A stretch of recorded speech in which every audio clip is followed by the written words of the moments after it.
ഇന്ന് ഈ പ്രഭാതത്തിൽ 40-ാമത്തെ സങ്കീർത്തനമാണല്ലോ നാം വായിച്ച് കേട്ടത്. അതിൻ്റെ 1-ാമത്തെ വാക്യം നമുക്ക് വായിക്കാം.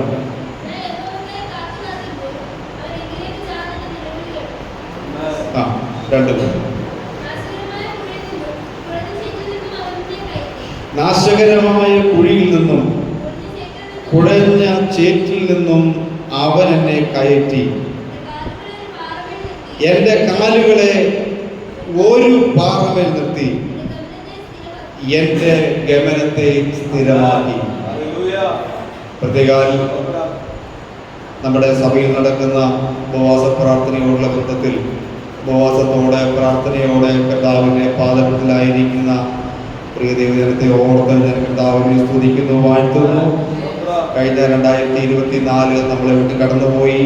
ഈ 2025 പ്രാരംഭത്തിൽ ഉപവാസത്തോടെ പ്രാർത്ഥനയോടെ കർത്താവിൻ്റെ പാദത്തിലായിരിക്കാൻ തക്കവണ്ണം ദൈവത്തിൻ്റെ പരിശുദ്ധാത്മാവ് നമ്മളെ സഹായിച്ചല്ലോ. കഴിഞ്ഞ ദിവസങ്ങളിൽ ഉപവാസത്തോടെ പ്രാർത്ഥനയോടെ കർത്താവിൻ്റെ പാദത്തിൽ ചില പ്രത്യേക വിഷയങ്ങളോടെ പ്രാർത്ഥിക്കാൻ ദൈവം എനിക്ക് ഭാഗ്യം തന്നു. നാം പ്രാർത്ഥിക്കുന്ന വിഷയങ്ങൾക്ക് ഉത്തരമുണ്ടെന്നുള്ളത് 100% ഉറപ്പാണ്. നാം പ്രാർത്ഥിക്കുമ്പോൾ ഒരു പക്ഷേ നാം ചിന്തിക്കുന്നുണ്ടാകും എൻ്റെ വിഷയങ്ങൾക്ക് മറുപടിയില്ല എന്ന്. പക്ഷേ അത് നമ്മുടെ ചിന്ത മാത്രമാണ്. എന്നാൽ അതിന് മറുപടി ഉണ്ടെന്നുള്ള കാര്യം നാം മറന്നു പോകരുത്. സങ്കീർത്തനം 40-ന്റെ 1-2 വാക്യത്തിൽ നാം പ്രകാരം വായിച്ചു, ഞാൻ യഹോവയ്ക്കായി കാത്തിരുന്നു, അവൻ എങ്കിലേക്ക് ചാഞ്ഞ് എൻ്റെ നിലവിളി കേട്ടു. സ്തോത്രം. ഇവിടെ ദാവീദിനാൽ രചിക്കപ്പെട്ട ഒരു സങ്കീർത്തനമാണ് ഈ സങ്കീർത്തനമെന്ന് നമുക്കെല്ലാവർക്കും അറിയാം. നമ്മളെല്ലാവരും അനേക സന്ദേശങ്ങൾ, പ്രസംഗങ്ങൾ ഇതിൽ നിന്ന് കേട്ടിട്ടുള്ളതാണ്. എങ്കിൽ തന്നെ ഈ സങ്കീർത്തനത്തിൽ നിന്നും ദൈവത്തിൻ്റെ ആത്മാവിൻ്റെ ഹൃദയത്തിൽ തന്ന ചില പ്രത്യേക ചിന്തകൾ നിങ്ങളുടെ മുമ്പിൽ വെച്ചുകൊണ്ട് ഞാൻ ദൈവവാർത്തയിൽ ഇരിപ്പാൻ ശ്രമിക്കുകയാണ്. ഞാൻ യഹോവയ്ക്കായി കാത്തിരുന്നു, അവനെങ്കിലേക്ക് ചാഞ്ഞ് എൻ്റെ നിലവിളി കേട്ടു. സ്തോത്രം.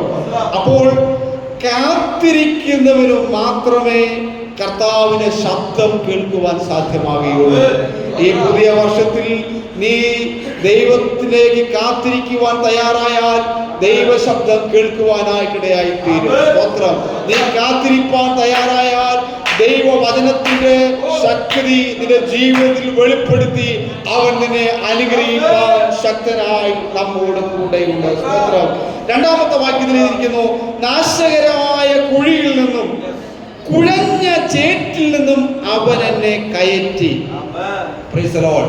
ഇവിടെ എഴുതിയിരിക്കുന്നത് നാശകരമായ കുഴിയിൽ നിന്നും. അപ്പോൾ നമുക്കറിയാം പലവിധമാകുന്ന കുഴികളെ നമ്മൾ കണ്ടിട്ടുണ്ട്. പൊട്ട കിണറുകളുണ്ട്, അതുപോലെ സ്ക്വയർ ടൈപ്പിലുള്ള കുഴികളുണ്ട്, അതിനെ സ്ക്വയർ ടാങ്ക് എന്നാണ് വിശേഷിപ്പിക്കുന്നത്. റൗണ്ട് ടൈപ്പിലുള്ള കുഴികളുണ്ട്, അതിനെ റൗണ്ട് ഡയാമീറ്റർ എന്നൊക്കെ നമ്മൾ വിശേഷിപ്പിക്കാറുണ്ട്. അങ്ങനെ ബിസിനസ്സുകാർ ചെയ്യുന്നത് പോലെ പല രീതിയിലുള്ള കുഴികൾ വിൽക്കപ്പെടുന്നതായിട്ട് നമുക്ക് കാണുവാൻ സാധിക്കുന്നു. ഇന്നത്തെ ആധുനിക ലോകത്തിൽ നമ്മളെല്ലാം പ്രത്യേക തുണികൾ കൊണ്ടുള്ള കുഴികൾ ഇത് തയ്യാറാക്കി ഒരു ഫ്രെയിമിൻ്റെ അകത്ത് വെച്ച് അതിനകത്ത് വെള്ളം നിറയ്ക്കുന്ന ബയോഫോഗ് സിസ്റ്റം ഒക്കെയും ഇന്നത്തെ ആധുനിക കാലത്ത് മത്സ്യകൃഷികൾക്കായിട്ട് ഉപയോഗിക്കുന്നുണ്ട്.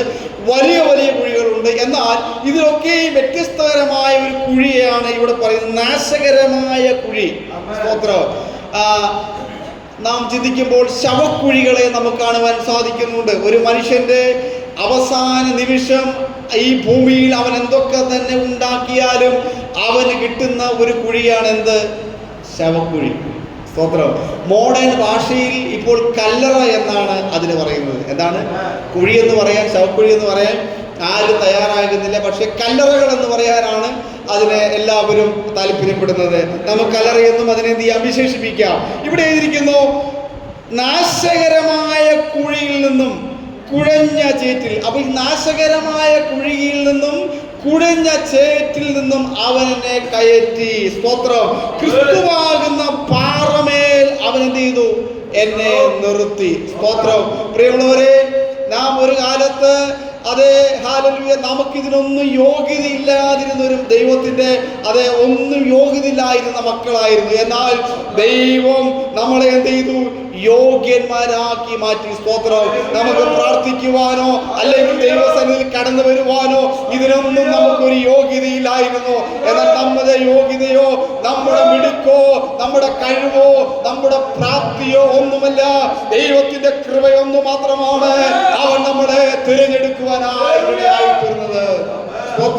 നാശകരമായ കുഴിയിൽ നിന്നും കുഴഞ്ഞ ചേറ്റിൽ നിന്നും അവൻ എന്നെ കയറ്റി ക്രിസ്തുവാകുന്ന പാറമേലെ നിർത്തിയത്.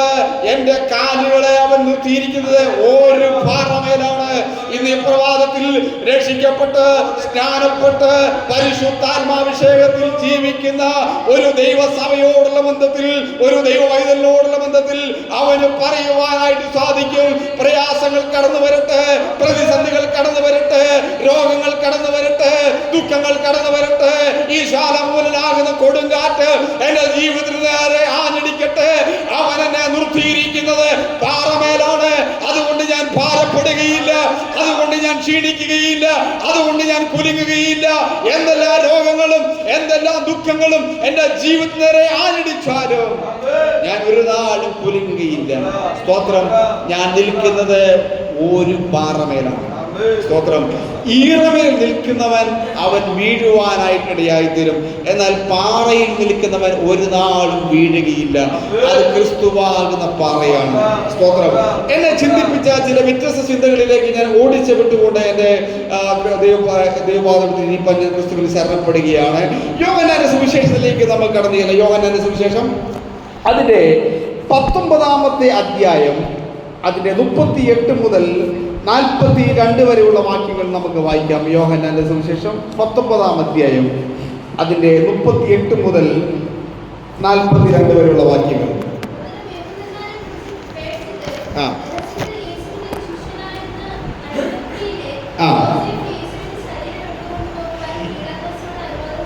ഇവിടെ കർത്താവായ യേശു ക്രിസ്തു മരിച്ചു, അടക്കപ്പെട്ടു. എന്നാൽ യേശുവിനെ വെക്കുവാൻ എന്ത് വേണം? ഒരു കല്ലറ ആവശ്യമാണ്, അല്ലെങ്കിൽ ഒരു കുഴി ആവശ്യമാണ്. സ്തോത്രം. യഹൂദന്മാരുടെ രീതി അനുസരിച്ച് ശവം പെട്ടിയിൽ വെച്ച് കുഴിയിൽ വെക്കുന്ന ഒരു രീതി അവിടെ ഇല്ല. മറിച്ച് മലഞ്ചെരുവുകളിൽ ചുണ്ണാമ്പ് പാറകളിൽ തീർത്ത ഗുഹകളിലാണ് യഹൂദന്മാർ മൃതശരീരം വെക്കുന്നത് എന്നാണ് ചരിത്രകാരന്മാർ പറയപ്പെടുന്നത്. ഒരാൾക്ക് കുനിഞ്ഞു പോകുവാൻ പറ്റിയ കല്ലറകളാണ് അന്നത്തെ കാലത്ത് യഹൂദന്മാർ നിർമ്മിച്ചിരുന്നത്. എന്നാൽ യേശുവിനെ വെക്കുവാൻ ഒരു പ്രത്യേക കല്ലറ അവിടെ ആവശ്യമാണ്. എന്നാൽ യേശുവിന് കല്ലറ കൊടുക്കാതിരിക്കാൻ തക്കവണ്ണം, യേശുവിന് ഒരു കല്ലറയിൽ മാന്യമായി ഒരു അടക്കം ലഭിക്കാതിരിക്കുവാൻ തക്കവണ്ണം അന്നത്തെ കാലത്തെ ഭരണാധികാരികൾ അതിന് അത്യന്തം പ്രയത്നിക്കുവാനിടയായിത്തീർന്നു. എൻ്റെ വിഷയത്തിൽ ഇതാണ് എങ്കിൽ തന്നെ ഞാൻ ഇതിലേക്ക് കടന്നു വരുന്നു. ചില പശ്ചാത്തലങ്ങൾ പറഞ്ഞിട്ട് ഞാൻ ഇതിലേക്ക് കടന്നു വരികയാണ്. യാക്കോബ് ഉൽപ്പത്തിയുടെ പുസ്തകം 47-ാം അധ്യായം, അതിന് 29-30 വാക്യങ്ങൾ നിങ്ങൾ വീട്ടിൽ പോയി വായിച്ചാൽ മതി. സമയം നമ്മുടെ മുമ്പില്ലാത്തതുകൊണ്ട് പെട്ടെന്ന് ഞാൻ പോകാൻ താല്പര്യപ്പെടുന്നു. ഉൽപ്പത്തി 47 29-30 വാക്യങ്ങളിൽ Jacob was supposed not to bury in Egypt. യാക്കോബ് മരണപ്പെടുന്നതിന് മുമ്പ് താൻ പറയുകയാണ്, എന്നെ എന്ത് ചെയ്യരുത്? ഈജിപ്തിൽ അടക്കം ചെയ്യരുത്, മറിച്ച് തന്റെ പിതാക്കന്മാർ നിദ്ര പ്രാപിച്ച സ്ഥലത്ത് എന്നെ കൊണ്ടുപോയി അടക്കണമെന്ന് അവരോട് പറയുന്ന ഒരു കാര്യം നമുക്ക് അവിടെ കാണുവാനിടയായിത്തീരുന്നു. 1 ശമൂവേൽ 25-ന്റെ 1-ാമത്തെ വാക്യം നാം വായിക്കുമ്പോൾ ശമൂവേൽ വാസ് ബറീഡ് ഇൻ രാമ എന്ന് നമുക്ക് അവിടെ കാണാൻ സാധിക്കുന്നു. ന്യായാധിപന്മാരുടെ പുസ്തകം 16-ാം അധ്യായം, അതിൻ്റെ 31-ാമത്തെ വാക്യം വായിക്കുമ്പോഴും നമുക്ക് അവിടെ കാണുവാൻ സാധിക്കുന്നു, സാംസൺ അവിടെ മരിച്ചു അടക്കപ്പെടുവാനായിട്ടിടയായിത്തീരുന്ന കാര്യവും നമുക്ക് കാണുവാൻ സാധിക്കുന്നു. അങ്ങനെ ഉൽപ്പത്തി പുസ്തകം നാം മുഴുവൻ പഠിക്കുമ്പോൾ അബ്രഹാം മുതൽ ശൗൽ വരെ ഉള്ള എല്ലാ പിതാക്കന്മാരും അല്ലെങ്കിൽ എല്ലാ ആളുകളും അവർ മരിച്ചു സ്വന്തവും പിതാക്കന്മാരുടെയും കല്ലറകളിൽ അടക്കം ചെയ്തതായിട്ട് നമുക്ക് കാണുവാൻ സാധിക്കുന്നു. 1 രാജാക്കന്മാർ 2-ന്റെ 10 മുതൽ ഒന്ന് രാജാക്കന്മാർ 11:43, ഒന്ന് രാജാക്കന്മാർ 14:31 വാക്യങ്ങൾ വായിക്കുമ്പോൾ നമുക്ക് മനസ്സിലാക്കുവാൻ സാധിക്കുന്നു. ദാവീദ്, ശലോമോൻ, രഹോബയാം, അബിയാം, ആസ, യഹോശാഫാത്ത്, യഹോരാം, യോവാശ്, അമസ്യാവ്, ഇക്കോർ, ഉസിയാവ്, ജോതാം, ആഹാസ്, എഹസ്യാവ്, മനശ്ശെ, യോശിയാവ്, ഇങ്ങനെ കൊള്ളുന്നവരും കൊള്ളാത്തവരുമായ എല്ലാവരും മരിച്ചപ്പോൾ അവർക്ക് വിശുദ്ധ നഗരത്തിൽ അടക്കം ലഭിക്കുവാനായിട്ടിടയായി തീർന്നു. എന്നാൽ നമ്മുടെ കർത്താവായ യേശു ക്രിസ്തുവിനെ കാൽവരിയുടെ കുലമരത്തിൽ അവർ തറച്ചു, അവർ അവനെ കൊല്ലുവാനായിട്ടിടയായി തീർന്നു. എന്നാൽ അവന്റെ ശരീരം അത് മാന്യമായ ഒരു കല്ലറയിൽ വെക്കുവാൻ അവർ അനുവാദം കൊടുക്കാതെ അവരെ എവിടെയെങ്കിലും കൊണ്ടുപോയി തള്ളുവാൻ അവർ രഹസ്യമായി ഗൂഢാലോചന നടത്തുവാനായിട്ടിടയായി തീർന്നു. എന്നാൽ യേശു ക്രിസ്തുവിനെ രഹസ്യമായി ഫോളോ ചെയ്ത അരിമത്തിയിലെ യോസഫ് എന്ത് ചെയ്തു? അതെ, ആ യേശുവിന്റെ ശരീരം കൊണ്ടുപോയി അടക്കുവാനായിട്ട് ഇടയായി തീർന്നു. സ്തോത്രം. യേശുവിന്റെ ശരീരം അടക്കിയത് നമുക്ക് വായിക്കുമ്പോൾ കാണുന്നു. യേശുവിന് അടക്കം ലഭിച്ചത് അത് ഗോൽഗാത്തയുടെ അടുത്ത സ്ഥലത്തുള്ള ഒരു തോട്ടത്തിലെ കല്ലറയിലാണ് യേശു ക്രിസ്തുവിനെ അടക്കം ലഭിക്കുവാനിടയായി തീർന്നത്. സ്തോത്രം. എന്തുകൊണ്ടെന്നാൽ പാപത്താൽ മലിനപ്പെട്ട നഗരത്തിനുള്ളിൽ തന്റെ പുത്രനായ യേശു ക്രിസ്തുവിന്റെ വിശുദ്ധ ശരീരം വെക്കുവാൻ അത് പിതാവായ ദൈവത്തിന് ഇഷ്ടം തോന്നിയില്ല. അതുകൊണ്ടാണ് യേശു ക്രിസ്തുവിന് വേണ്ടി മാത്രം ഒരുക്കപ്പെട്ട ഒരു കല്ലറ അതേ അരിമത്തിയിലെ യോസഫിനാൽ ഒരുക്കപ്പെടുവാനായിട്ട് ഇടയായി തീർന്നത്. സ്തോത്രം. ഹല്ലേലൂയ. യേശുവിനെ സംബന്ധിച്ചിടത്തോളം യേശുവിന്റെ മൃതശരീരം എവിടെയെങ്കിലും കൊണ്ടുപോയി തള്ളണമെന്നവർ ആലോചിച്ചപ്പോൾ ആ യേശുവിനെ അതേ പാപത്താൽ മലിനപ്പെട്ട അതേ നഗരത്തിന്റെ ഉള്ളിൽ തന്റെ പുത്രന്റെ വിശുദ്ധ ശരീരം വെക്കുവാൻ അതേ അനുവദിക്കാതെ യേശുവിനെ അതേ ഹല്ലേലൂയ വളരെ അനുഗ്രഹമായ ഒരു കല്ലറയിൽ അടക്കുവാനായിട്ട് ഇടയായി തീർന്നു. യഹൂദന്മാർ നികൃഷ്ടമായി കണ്ട സ്ഥലം അതെ ദൈവം വിശുദ്ധമായി കാണുവാനായി തീർന്നു. സ്തോത്രം. ഇന്ന് ഈ പ്രഭാതത്തിൽ ഒരു ആത്മീയ ദൂത ഞാൻ വിളിച്ചു പറയട്ടെ, നിന്റെ ജീവിതം അതെ ഒരുപക്ഷെ ഒരു കല്ലറയുടെ അനുഭവത്തിലൂടെ ആയിരിക്കാം നീ കടന്നു പോകുന്നത്. ഒരു കല്ലറ എന്ന് പറഞ്ഞു കഴിഞ്ഞാൽ എന്താണ്? ഈ ശവക്കല്ലറയുടെ അകത്ത് ശവം കൊണ്ട് വെച്ച് കഴിഞ്ഞാൽ പിന്നെ ആ ഭാഗത്ത് ആരും തിരിഞ്ഞു നോക്കിയില്ല. കഴിഞ്ഞ അങ്ങേ പ്രാവശ്യം ദൈവത്തിന്റെ ദാസനിലൂടെ ഞങ്ങൾ നമ്മുടെ സെമിത്തേരി ഭാഗത്ത് സന്ദർശിക്കുവാനായിട്ട് പോയി. എൻ്റെ വല്യപ്പനെയും വല്യമ്മയും അടക്കിയ സ്ഥലം ഞാൻ ഒന്ന് പോയി സന്ദർശിച്ചു. സ്തോത്രം. അന്ന് സന്ദർശിച്ചപ്പോൾ എൻ്റെ മനസ്സിൻ്റെ അകത്ത് വളരെ വേദനയുണ്ടായി. കാരണം അതെല്ലാം കല്ലും മുള്ളും ഒക്കെ ഇങ്ങനെ പിടിച്ച് കിടക്കുകയാണ്. ആരും ആ ഭാഗത്തേക്ക് തിരിഞ്ഞു പോലും നോക്കുന്നില്ല. അവിടെ എത്തിയപ്പോൾ എൻ്റെ മനസ്സിൻ്റെ അകത്ത് ഞാൻ ഐഡയുടെയും അഭിയുടെയും പ്രായമുള്ളപ്പോൾ ചെറുപ്പത്തിൽ അവിടുന്ന് ഏകദേശം 1 കിലോമീറ്ററോളം ഓടി വീട്ടിൽ ചെല്ലുമ്പോൾ വലിയ മെച്ചി കപ്പയും മീനും ഒക്കെ ഇങ്ങനെ നമുക്ക് പാത്രത്തിൽ വിളമ്പി തരും. അത് അവിടുന്ന് കഴിച്ചിട്ട് അപ്പുറത്ത് പോയി മുട്ടയും മുഴിയും കഴിച്ചിട്ട് തിരിച്ച് പിന്നെയും പോവും. ഇങ്ങനെയുള്ള ചിന്തകളൊക്കെയും എന്നെ അലട്ടുവാനായിട്ട് ഇടയായി തീർന്നു. സ്തോത്രം. എന്നാൽ മരിച്ചു കഴിഞ്ഞ് അടക്കി കഴിഞ്ഞാൽ പിന്നെ ആ ഭാഗത്തേക്ക് ആരും തിരിഞ്ഞു നോക്കുന്നില്ല. സ്തോത്രം. ഹല്ലേലൂയ. ഇതിങ്ങനെ എൻ്റെ ഹൃദയത്തിൽ ഓടി വന്നപ്പോൾ ഞാൻ പറഞ്ഞതാണ്. എന്നാൽ യഹൂദന്മാരെ സംബന്ധിച്ചിടത്തോളം അവർ നികൃഷ്ടമായി കണ്ട സ്ഥലം ദൈവം വിശുദ്ധമായി കാണുവാനായിട്ട് ഇടയായി തീർന്നു. ഹല്ലേലൂയ. അപ്പോൾ ഒരു ശവക്കല്ലറയെ സംബന്ധിച്ചിടത്തോളം ഈ ശവം ഈ കല്ലറയുടെ അകത്ത് വെച്ച് കഴിഞ്ഞാൽ 3 ദിവസം കഴിയുമ്പോൾ നഖങ്ങൾ വിട്ടുമാറും, മുടികൾ പൊഴിയുവാൻ തുടങ്ങും.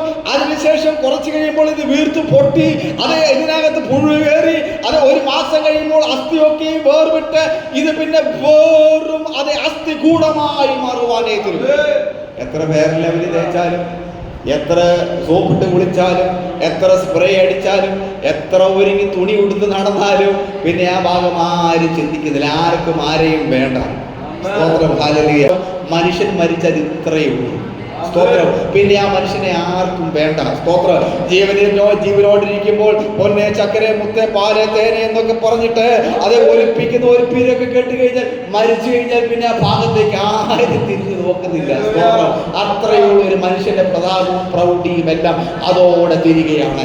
എന്നാൽ യഹൂദന്മാർ നികൃഷ്ടമായി കണ്ട സ്ഥലം ദൈവം വിശുദ്ധമായി കാണുവാനാണ് ഇടയാക്കുന്നത്. ഇതേ പ്രഭാതത്തിൽ ഒരു ആത്മീയ ദൂത് ഞാൻ വിളിച്ചു പറയട്ടെ, നിന്റെ ജീവിതത്തെ പലരും നികൃഷ്ടമായി കണ്ടു.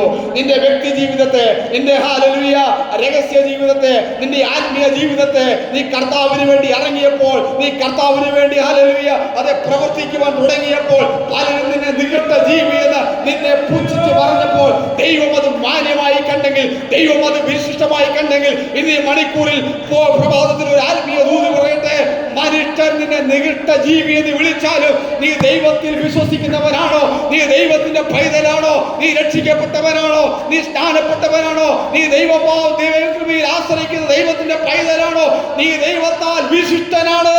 നീ ജാതിയും രാജകീയ പുരോഹിത വർഗവും വിശുദ്ധ വംശവും സ്വന്തം ജനവുമാണ്. ഒരു ദുഷ്ടനും നിന്നെ തൊടുവാൻ സാധ്യമല്ല, ഒരു ദുഷ്ടനും നിന്നെ തകർക്കുവാൻ സാധ്യമല്ല എന്നുള്ള കാര്യം നീ മറന്നു പോകുവാനായിട്ട് ഇടയായി തീരരുത്. സ്തോത്രം, ഹല്ലേലൂയ. എനിക്ക് ഒത്തിരി കാര്യങ്ങൾ പറയുവാനുണ്ട്, എന്നാൽ സമയം നമ്മുടെ മുമ്പിൽ ഇല്ലാത്തത് കൊണ്ട് ഞാൻ പെട്ടെന്ന് മുന്നോട്ട് ഓടിച്ചു പോകുവാൻ ക്രിസ്തുവിൽ ശരണപ്പെടുകയാണ്. സ്തോത്രം, ഹല്ലേലൂയ. ലേവ്യ പുസ്തകം അതിന്റെ 4-ാം അധ്യായം അതിന്റെ 1 മുതൽ 12 വരെയുള്ള വാക്യങ്ങൾ നിങ്ങൾ വീട്ടിൽ വായിച്ചാൽ മതി. ലേവ്യ പുസ്തകം 4-ന്റെ 1 മുതൽ 12 വരെയുള്ള വാക്യങ്ങൾ വായിക്കുമ്പോൾ പാപയാഗമൃഗം കൊണ്ടുപോയി പാളയത്തിന്റെ പുറത്ത് വെണ്ണീരിടുന്ന വെടുപ്പുള്ള സ്ഥലത്ത് വിറകിന്മേലിട്ട് തീയിട്ട് ചുട്ടുകളയണമെന്നാണ് അവിടെ എഴുതിയിരിക്കുന്നത്. എന്നാൽ എബ്രായ ലേഖനത്തിലേക്ക് നമ്മൾ കടന്നു വരുമ്പോൾ അതിന്റെ 13-ാം അധ്യായം അതിന്റെ 11-12 വാക്യങ്ങൾ വായിക്കുമ്പോൾ അവിടെ കർത്താവായ യേശു ക്രിസ്തു എന്ത് ചെയ്തു നമുക്ക് വേണ്ടി ആ വാക്യം ഒന്ന് വായിക്കാം. എബ്രായ ലേഖനം അതിന്റെ 13-ാം അധ്യായം അതിന്റെ 11 മുതൽ 12 വരെയുള്ള വാക്യങ്ങൾ.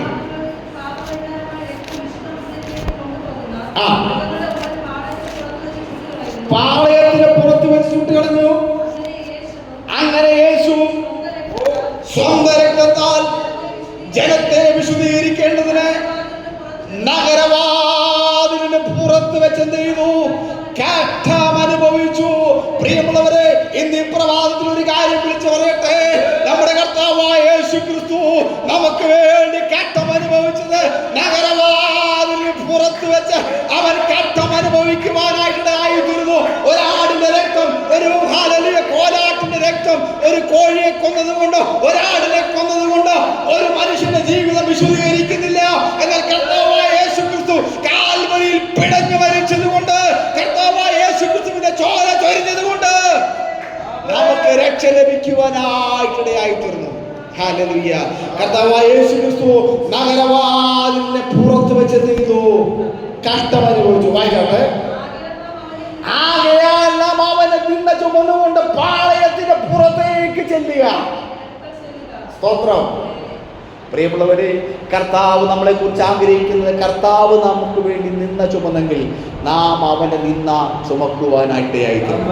നാം അവനെ ചുമക്കുവാനായിട്ടായിത്തീരണം. നാം അവനെ ചുമന്നാൽ ഹല്ലേലൂയ ഒരു കാരണവശാലും ലജ്ജിക്കേണ്ടി വരികയില്ല. സ്തോത്രം, ഹല്ലേലൂയ. യെശയ്യാ പ്രവചനം 53-ാം അധ്യായം അതിന്റെ 9-ാം വാക്യം.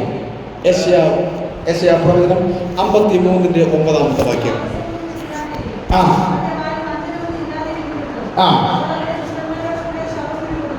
കണ്ടോണം, അവൻ പാപമൊന്നും ചെയ്യാതെയും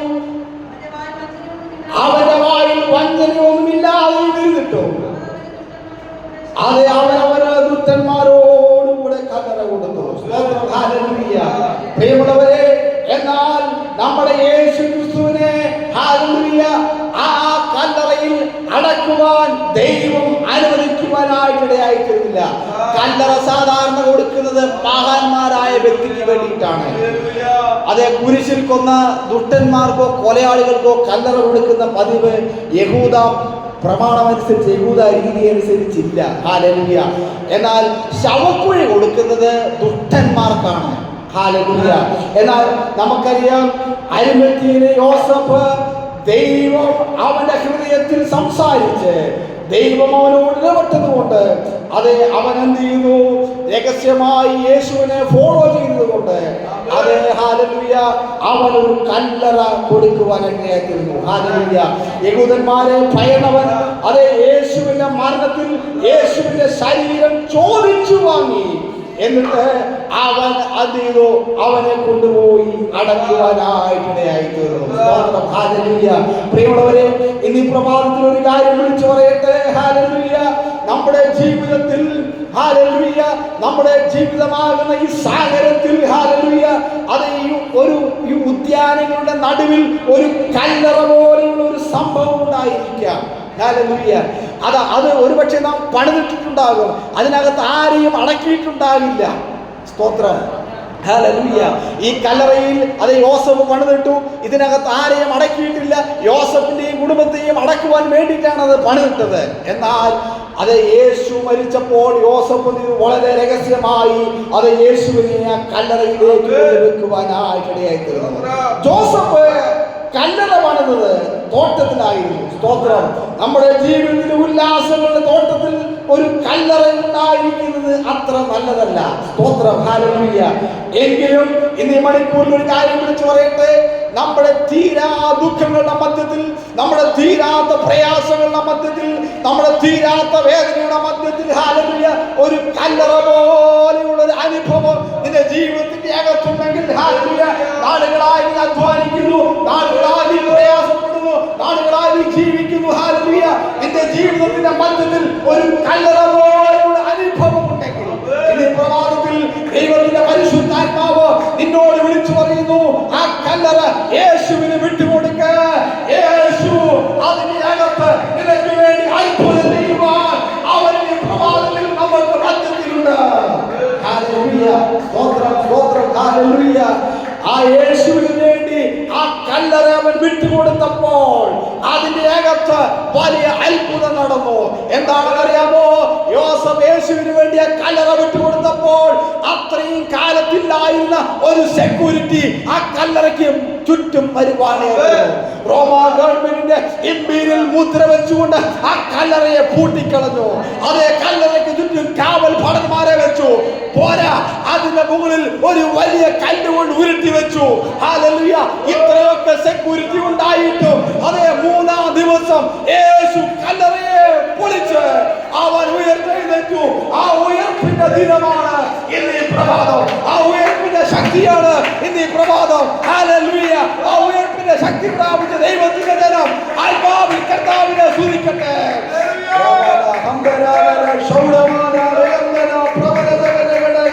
യേശുവിന്റെ അധികാരമുള്ള നാമത്തിൽ ഉയർപ്പിന്റെ ശക്തി പ്രാപിച്ച ദൈവത്തിന്റെ ജനം മൗനമായിരിക്കരുത്. ഉയർപ്പിന്റെ ശക്തി പ്രാപിച്ച ദൈവത്തിന്റെ ജനം കർത്താവിനെ ആത്മാവിൽ സ്തുതിച്ചാട്ടെ. ഹല്ലേലൂയ, ഹല്ലേലൂയ, ഹല്ലേലൂയ, ഹല്ലേലൂയ, ഹല്ലേലൂയ. നമ്മുടെ ജീവിതത്തിൽ ഹല്ലേലൂയ ശൂന്യതകൾ മാത്രമാണോ? ഹല്ലേലൂയ ദുഃഖം മാത്രമാണോ? എന്നാൽ നീ മണിക്കൂറിൽ നിന്റെ ശൂന്യതയെ കർത്താവിന് വിട്ടുകൊടുക്കുക. നിന്റെ സാമ്പത്തിക ബുദ്ധിമുട്ടിന് നീ കർത്താവിന് വിട്ടുകൊടുക്കുക. നിന്റെ ക്ലേശത്തിന് നീ കർത്താവിന് വിട്ടുകൊടുക്കുക. നിന്റെ രോഗത്തിന് നീ കർത്താവിന് വിട്ടുകൊടുക്കുക. അതിന്റെ മധ്യത്തിൽ ദൈവത്തിന്റെ പ്രവൃത്തി വെളിപ്പെടുത്തി അവൻ നിന്നെ മാനിപ്പാൻ, അവൻ നിന്നെ അനുഗ്രഹിപ്പാൻ ശക്തനായി നമ്മോട് കൂടെയുണ്ട്.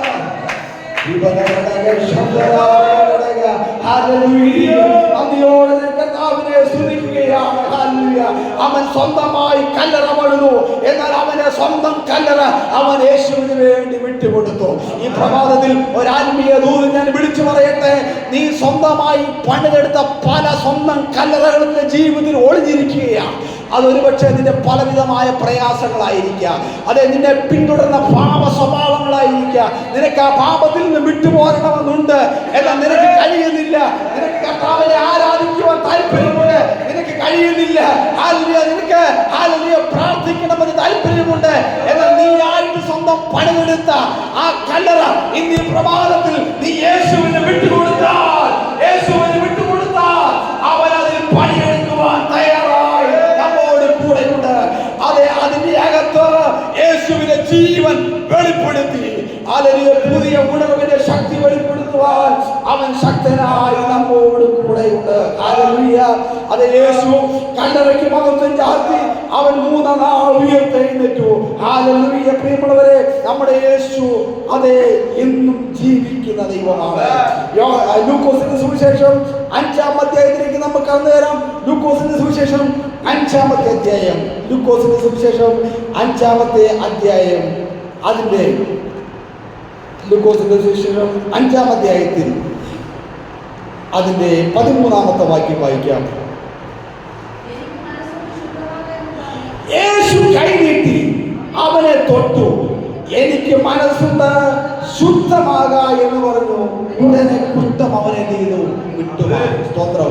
നാളുകളായി അവന്റെ ജീവിതത്തിൽ അവനെ പിടിച്ചു മുറുക്കിക്കൊണ്ടിരുന്ന ആ കുഷ്ഠരോഗം അവന് ഒരു കാരണവശാലും പുറത്തിറങ്ങാൻ വയ്യ. അവൻ സമൂഹത്തിൽ ഒറ്റപ്പെട്ടു. അവന്റെ ശരീരത്തിൽ ദുർഗന്ധമാണ്. അവന്റെ ദുർഗന്ധം കാരണം അവനെ ആരും അടുപ്പിക്കുന്നില്ല, അവനെ ആരും കൈക്കൊള്ളുന്നില്ല, അവനെ ആരും ചെവിക്കൊള്ളുന്നില്ല. എന്നാൽ യേശു അവനെ തൊടുവാനായിട്ടിടയായി തീർന്നു. ഹല്ലേലൂയ. ഇവിടെ എഴുതിയിരിക്കുന്നു, യേശു കൈ നീട്ടി അവനെ തൊട്ടു, എനിക്ക് മനസ്സുണ്ട്, ശുദ്ധമാക എന്ന് പറഞ്ഞു. സ്തോത്രം. ഇന്ന് ഈ പ്രഭാതത്തിൽ നീ നിന്നെ തന്നെ ഏൽപ്പിക്കാൻ തയ്യാറായ, നീ നിന്നെ തന്നെ സമർപ്പിക്കാൻ തയ്യാറായ ദൈവത്തിന്റെ പരിശുദ്ധാത്മാവ് നിന്നെ തൊടുവാൻ, നിന്നെ സ്പർശിക്കുവാൻ, നിന്റെ ആത്മീയ ജീവിതത്തെ, നിന്റെ ഭൗതിക ജീവിതത്തെ, നിന്റെ ശാരീരികമായ അവസ്ഥകളെ അവൻ സ്പർശിക്കുവാൻ അവൻ നല്ലവനായി അവൻ നമ്മോട് കൂടെയുണ്ട്. Hallelujah, hallelujah. യേശു അവനെ തൊടുവാനായി തീർന്നു. ഹല്ലേലൂയ. ലൂക്കോസിന്റെ സുവിശേഷം അതിന്റെ 5-ാം അധ്യായത്തിലേക്ക് നാം വായിക്കുമ്പോൾ ഹല്ലേലൂയ, അവിടെ നമുക്ക് മനസ്സിലാക്കുവാൻ യേശു അവനെ തൊടുവാനായിട്ടിടയായി തീർന്നു. സ്തോത്രം. ഹല്ലേലൂയ. പ്രിയമുള്ളവരെ, നമ്മുടെ ജീവിതത്തിൽ നമ്മൾക്ക് ഭാരമെന്ന് തോന്നുന്ന എന്താണോ അത് കർത്താവിന് വിട്ടുകൊടുക്കുക. നമുക്ക് ഭാരമെന്ന് തോന്നുന്ന സംഭവത്തെ നാം ദൈവത്തിന് വിട്ടുകൊടുത്താൽ ദൈവം അതിനെ തൊടുവാൻ സർവശക്തനായി നമ്മോട് കൂടെയുണ്ട്.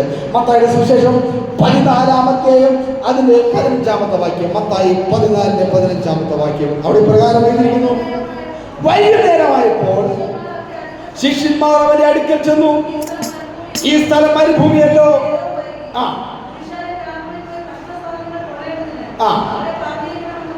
മതി. ഇവിടെ നമ്മൾ കാണുന്നു, ഇവിടെ അതേ ദൈവം 5 അപ്പവും അതേ ഹല്ലേലൂയ മീനും കൊണ്ട് അത് അനേക 1000 ആളുകളെ പോഷിപ്പിക്കുന്നതാണ് നമ്മൾ കാണുന്നത്. അവരുടെ കയ്യിലുള്ളതിനെ ഹല്ലേലൂയ അത് ദൈവത്തിന്റെ കരങ്ങളിലേക്ക് സമർപ്പിക്കുകയാണ്.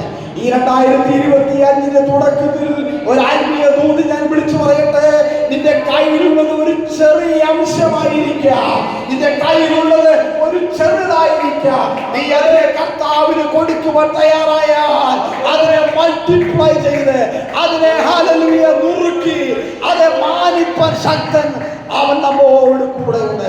അവൻ മുറുക്കുമ്പോൾ ഒരു പക്ഷേ വേദന ഉണ്ടായിരിക്കും, അവൻ ഒടിക്കുമ്പോൾ ഒരു പക്ഷേ നമുക്ക് ഭാരമുണ്ടായിരിക്കും. പക്ഷേ നിന്നെ തകർക്കുവാനല്ല, നിന്നെ മുടിക്കുവാനല്ല, നിന്നെ പണിതെടുത്ത് ഒരു നല്ല ശില്പിയാക്കി മാറ്റുവാൻ ദൈവത്തിന്റെ പരിശുദ്ധാത്മാവ് നമ്മളെ കുറിച്ച് ആഗ്രഹിക്കുകയാണ്. ഹല്ലേലൂയ, ഹല്ലേലൂയ, ഹല്ലേലൂയ.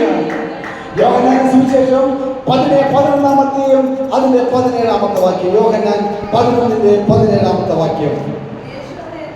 യേശു അവിടെ എത്തിയപ്പോൾ അവനെ കല്ലറയിൽ വെച്ചിട്ട് കണ്ടോ. അവിടെ എത്തിയപ്പോൾ എന്ത് ചെയ്തു? അവനെ കല്ലറയിൽ വെച്ചിട്ട് എത്ര ദിവസമായി? 4 ദിവസമായി. കണ്ടോ, ബഥാനിയ ഇവിടെ നമുക്ക് വായിക്കുമ്പോൾ മനസ്സിലാക്കുവാനെത്തുന്നു, ലാസറിന്റെ കല്ലറയുടെ അടുക്കൽ യേശു എത്തുവാനായിട്ടിടയായി തീർന്നു. സ്തോത്രം. ഹല്ലേലൂയ. കല്ലറയ്ക്കകത്ത് നാറ്റം വെച്ചിട്ടുണ്ടാകും. ഇനി ആ കല്ലറയ്ക്കകത്ത് ഒരിക്കലും ലാസർ പുറത്തു വരികയില്ല എന്ന് അവർ കണ്ടതാണ്, അവർ വിചാരിച്ചതാണ്. എന്നാൽ യേശു അവിടെ എത്തിയപ്പോൾ ഹല്ലേലൂയ അത് 39-ാമത്തെ വാക്യത്തിൽ പ്രകാരം യേശു പറഞ്ഞു, കല്ല് നീക്കുവീൻ എന്ന് യേശു പറഞ്ഞു. ഹല്ലേലൂയ. അപ്പോൾ മനുഷ്യനായിട്ട് ഉരുട്ടി വെച്ച കല്ല് ആരായിട്ട് നീക്കണം? മനുഷ്യനായിട്ട് നിൽക്കണം. ഒരാത്മീയ ദൂത് ഞാൻ വിളിച്ചു പറയട്ടെ, ദൈവം നിനക്ക് വേണ്ടി പ്രവർത്തിക്കാൻ ശക്തനാ. നീയായിട്ട് ഉരുട്ടിവെച്ച് നീയായിട്ട് ഇതിനെ നീക്കണം. സ്തോത്രം. പലപ്പോഴും ദൈവത്തിന് പ്രവർത്തിക്കുവാൻ കഴിയാൻ സാധിക്കാത്തത് നാമായിട്ട് ചില സംഭവങ്ങൾ ഉരുട്ടി വെച്ചിരിക്കുകയാണ്. അതുള്ളത് കൊണ്ട് ദൈവത്തിന് പ്രവർത്തിക്കുവാൻ കഴിയുന്നില്ല. ഈ പ്രഭാതത്തിൽ ഒരാത്മീയ ദൂത് ഞാൻ വിളിച്ചു പറയട്ടെ, മനുഷ്യനെ ഉരുട്ടി വെച്ചതിനെ മനുഷ്യൻ നീക്കിയെങ്കിൽ മാത്രമേ ദൈവത്തിന് പ്രവർത്തിക്കുവാൻ കഴിയുകയുള്ളൂ. എന്ന് പറഞ്ഞു കഴിഞ്ഞാൽ ദൈവം വിശുദ്ധനായ ദൈവമാണ്. ദൈവം പ്രവർത്തിക്കാൻ വരുമ്പോൾ അവിടെ അശുദ്ധമായിരുന്നാൽ ദൈവത്തിന് പ്രവർത്തിക്കുവാൻ കഴിയില്ല. അതുകൊണ്ടാണ് യേശു പറഞ്ഞത്, കല്ലുരുട്ടി മാറ്റുവീൻ. Hallelujah, hallelujah. ഇവിടെ എഴുതിയിരിക്കുന്ന കർത്താവ് നാറ്റം വെച്ച് തുടങ്ങി. 4 ദിവസമായല്ലോ എന്ന് പറഞ്ഞു. Praise the Lord. അത് നാറ്റം വെച്ച് തുടങ്ങി. പലപ്പോഴും നമ്മുടെ ജീവിതത്തിലേക്ക് നാം കടന്നു വരുമ്പോൾ ഹല്ലേലൂയ, നമുക്ക് പുറത്തു വരുവാൻ കഴിയാത്ത പല പ്രയാസങ്ങളുണ്ട്, പ്രതിസന്ധികളുണ്ട്, നാറുന്ന ചില വിഷയങ്ങളുണ്ട്. എന്നാൽ ഈ 2025 തുടക്കത്തിൽ തന്നെ ആത്മാവിൽ ഞാൻ ദൂത് വിളിച്ചു പറയട്ടെ, ദൈവം നിനക്ക് വേണ്ടി പ്രവർത്തിക്കാൻ അവൻ വിശ്വസ്തനായ ദൈവമാണ്. നാറ്റം വെച്ച് തുടങ്ങിയ ചില വിഷയത്തിന്റെ മധ്യത്തിന്മേൽ ദൈവാത്മാവിന്റെ പ്രവൃത്തി വെളിപ്പെടുത്തി അവൻ നിങ്ങളെ മാനിപ്പാൻ, അവൻ നിന്നെ അനുഗ്രഹിപ്പാൻ അവൻ ശക്തനായി നമ്മോട് കൂടെയുണ്ട്. ഹല്ലേലൂയ. അവൻ പ്രവർത്തിപ്പാൻ ശക്തൻ. ഹല്ലേലൂയ. നാറ്റം വെച്ച് തുടങ്ങി നാറിയ ചില വിഷയങ്ങൾ, അതെ അടുക്കുവാൻ കഴിയാത്ത ചില പ്രയാസങ്ങൾ. എന്നാൽ ഈ പ്രയാസ വിഷയങ്ങളിൽ ദൈവാത്മാവിന്റെ പ്രവൃത്തി ഇറങ്ങി വന്ന ഈ 2025 തന്നെ ആർക്കും പ്രതീക്ഷിക്കാത്ത രീതിയിൽ മാന്യമായി ദൈവത്തിനെ അനുഗ്രഹിപ്പാൻ അവൻ നമ്മോട് കൂടെയുണ്ട്. Hallelujah, hallelujah. 40-ാം വാക്യത്തിൽ യേശുവോട്, വിശ്വസിച്ചാൽ നീയും എന്റെ മഹത്വം കാണും. ഇതേ പ്രഭാതത്തിൽ പ്രിയമുള്ള ദൈവത്തിന്റെ പൈതലേ, നീ വിശ്വസിക്ക്, നീ വിശ്വസിക്ക്. അവൻ പ്രവർത്തിക്കുമെന്ന് വിശ്വസിക്ക്. വിശ്വസിച്ചാൽ നീ ദൈവത്തിന്റെ മഹത്വം കാണും.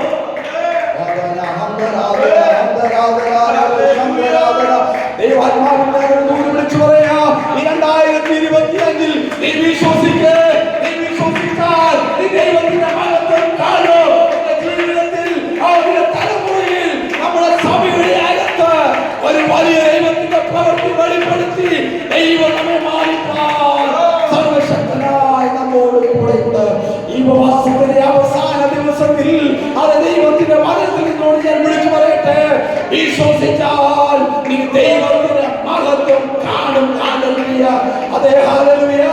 യേശു ലാസറെ പുറത്ത് വരിക എന്ന് പറഞ്ഞപ്പോൾ ലാസർ പുറത്ത് വന്നെങ്കിൽ ഹല്ലേലൂയ, മണിക്കൂറിൽ ഹല്ലേലൂയ ദൈവാത്മാവിന്റെ പ്രവൃത്തി വെളിപ്പെടണമെങ്കിൽ, ദൈവാത്മാവിന്റെ പ്രവൃത്തി നമ്മുടെ ജീവിതത്തിൽ വെളിപ്പെടണമെങ്കിൽ നാം നമ്മുടേതായുള്ള ജീവിതത്തിൽ ഉണ്ടാക്കിയ ചില കല്ലറകൾ, ചില വിഷയങ്ങൾ, നാമായി ചെയ്തു വെച്ചിരിക്കുന്ന ചില സംഭവങ്ങൾ, അത് കർത്താവിന് വിട്ടുകൊടുക്ക.